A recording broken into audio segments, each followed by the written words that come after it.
Yes, the Arab countries were the foremost runners in support, particularly the people of the Arab, not necessarily the governments, but the people-to-people support has always been very prominent. Arab countries are not absent in Somalia. They are building mosques, they are doing this, they are doing that, they are doing this. Okay? But there is no national vision for the country.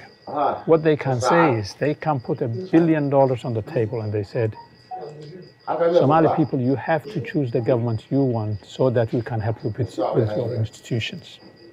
Okay? They put money into politics. In 2012, they did. That's how the current guy came to power. Much like the African Union doesn't have any authority over AMISOM because it's the EU and the US that financially supports them and logistically supports them. The Arab League, in my opinion, is almost an African Union that's powerless but which has resources. Those who can't afford to seek asylum in the West seek refuge in neighboring countries, but the grass is not always greener there.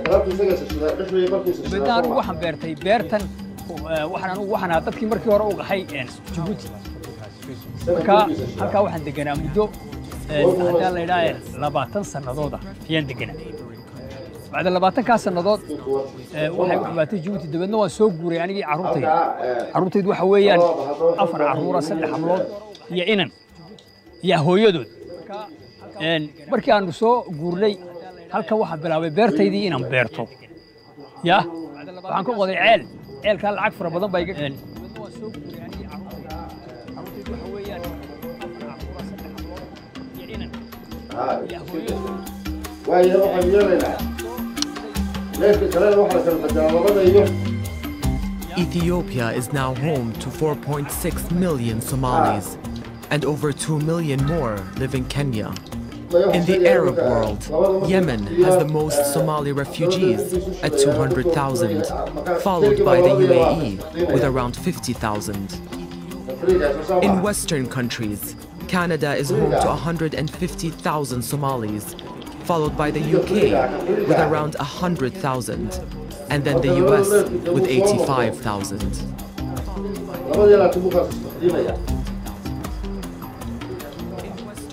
I was born in a city called Galkayo, like kind of like Texas in Somalia.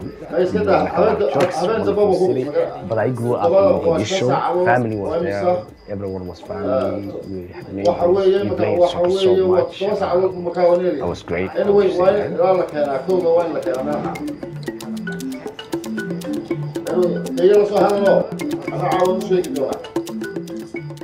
Somalia, I remember. Elementary schools, my secondary schools, the beautiful days where I used to go cinema, where I used to play football, where I used to go libraries, where when Somalia was Somalia, because there was a Somalia. I remember Mogadishu, and I remember the time when my family wanted to immigrate and leave the country.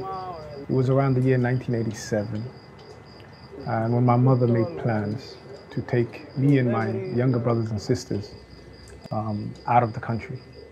And the reason was because that was the beginning of the political strife, or the end game, and we, as a family, wanted to stay together. And this was my mother's plan. And I remember speaking to my stepfather, and him telling me that, you know, we're gonna go to a place called Europe, and that Europe is a difficult place to live. It's gonna be a totally different environment than the environment you live in, and that you must now become the man of the family because he will not be with us.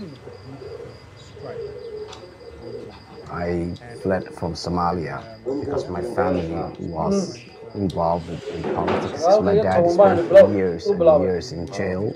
So are my brothers and some family members. Most of them fled to Saudi Arabia, some of them to Ethiopia. I even was in Egypt at one point or another. Cairo was the only country I could fly for without visa. So I was stuck there on Belan strategy. Where do you go from there? It's a long story. I went to Moscow, I went to Finland, I went to other places. But the destination always was to come to Egypt. By the time we left, there was no civil war in Mogadishu. We flew out of Mogadishu International Airport on a Somali airline flight. These things don't exist anymore. And we watched the war on TV. But the experience we shared with our relatives, they all experienced the war, they experienced the refugee camp.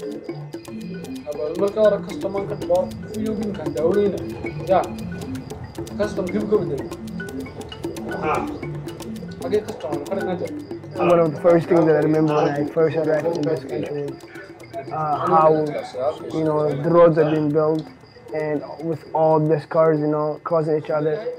And being from, coming from a refugee camp where, there's not even cars, like maybe 2-3 cars that you'll see a day, was was a big thing, And I asked myself, how are they controlling, and the lights, that control themselves is one of the things that, I missed me. The very first moment, I think, was JFK, New York. It was just a big airport. We landed, and we had maybe about 45 minutes before we loaded, till we actually got into our new plane to Minnesota. It was just grand buildings, amazing. I mean, even though I was in Nairobi, and Nairobi is a metropolitan, but it was even bigger than that, just a bigger scale, huge airport. And we didn't go outside to, climb up to the airplane. We just walked into this little attachment, and we were in the airplane already. Meeting my brother-in-law, my sister, and some other friends that came with them to give us a ride home. And the next thing I remember was the next morning. We looked out the window. Magnificent. It was in May. It was beautiful. It was just, everything was green. Everything was like very new. The window of our apartment was right next to this little, hill. And I just remember looking out and seeing deer kind of walking about. And I was like, is that really deer? Asking, my siblings, and we were just looking at it in awe and surprising.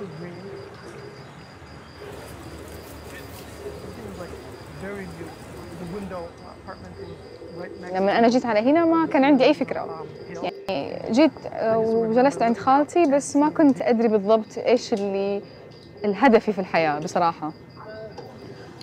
وبعدين أخذت حوالي يمكن 2 وأنا أفكر في الموضوع وأطور من لغتي، أطور لأنه لازم تيجي تعادل، ما كان عندي إنك تيجي من بلد ثاني بدون ما تعمل access course وعشان تقدر تكمل مرة ثانية. دخلت كوليج وسويت life science يعني intense biology, chemistry and math. وبعد ما خلصت قدمت على university في لندن وتقبلت على طول. I think we're all guilty when it comes to Somalia, I really do. And I think the only decent thing we have done as the British has been to allow Somalia to come here and settle in Britain. But that's hardly a solution.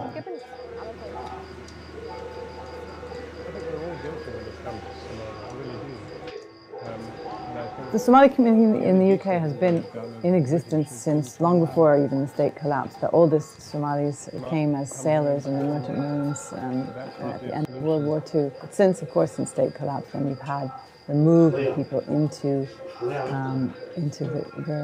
the country. Some are quite well integrated, and some are still struggling. But as a community, generally as a community, the Somali community is suffering, I think, quite a lot from a lack of integration, which is caused not just by their own kind of difficulties in learning the language or figuring out so-called British life, but it's also about structural exclusions that are put in place. So it's very difficult for them to find jobs. It's very difficult for them to settle their immigration status. It can take years to actually gain citizenship.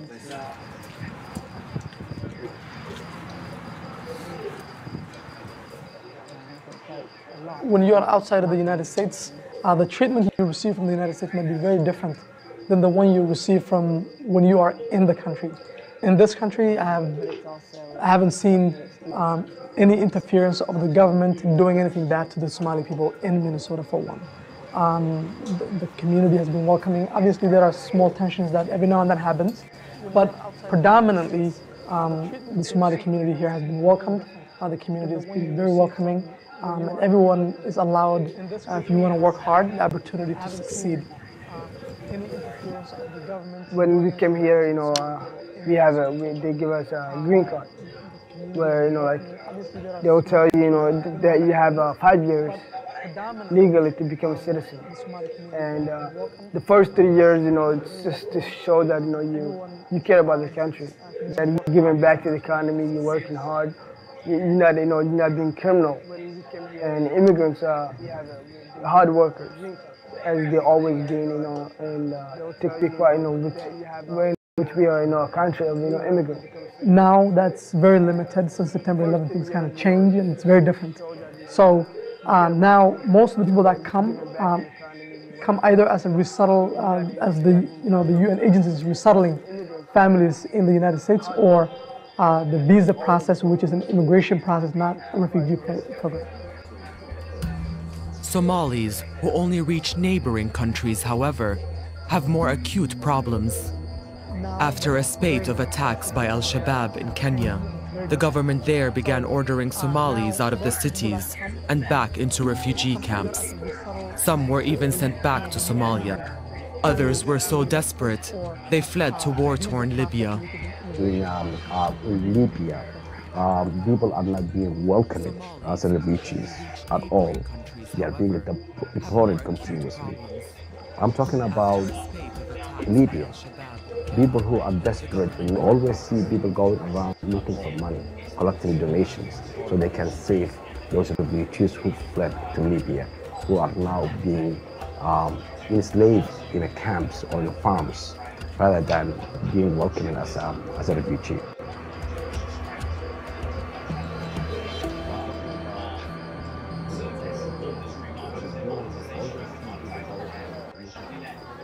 My experience was different. It was an experience of being a middle-class family in Mogadishu, having a lot, and then coming to London and being refugees and having nothing, and living on welfare. That was very traumatic. My experience was different. It was an experience of being a middle-class family. saamaynta hadda way saameeyeen dad wayna ka dhinteen waana ku naafownay adduun waan laga qaaday dhima geelgeey anigu wallahi kan ka baqa qaaday halkuu naga qadan garanaysa marka wallahi aad bay dhibaatooyinku naga soo gaadhay marka ma ka sakraatay wixii keenay dagaalka marka arugay baan garanaysa laakiin saameyn badan buu yeeshay aad iyo aad naftay maalka saameyn badan buu yeeshay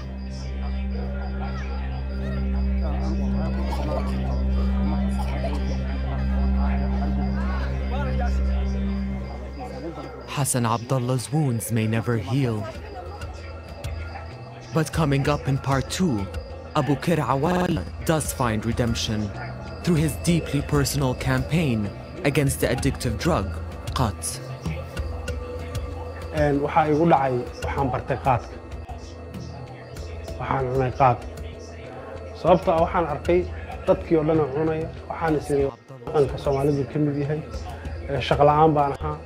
waan cunay hal bil 2 3 sano 4 sano heer waxaan gaaray uu gaarsiiyo meeshii uu hooseysay oo noloshayda gaar oo ah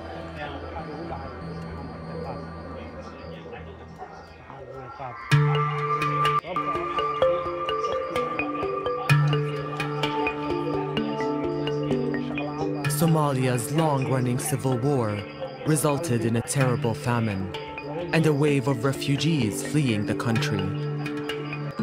Most ended up in refugee camps in neighboring Ethiopia and Kenya, but many set their sights further afield. After lengthy and often dangerous journeys, they reached destinations in the UK and the US.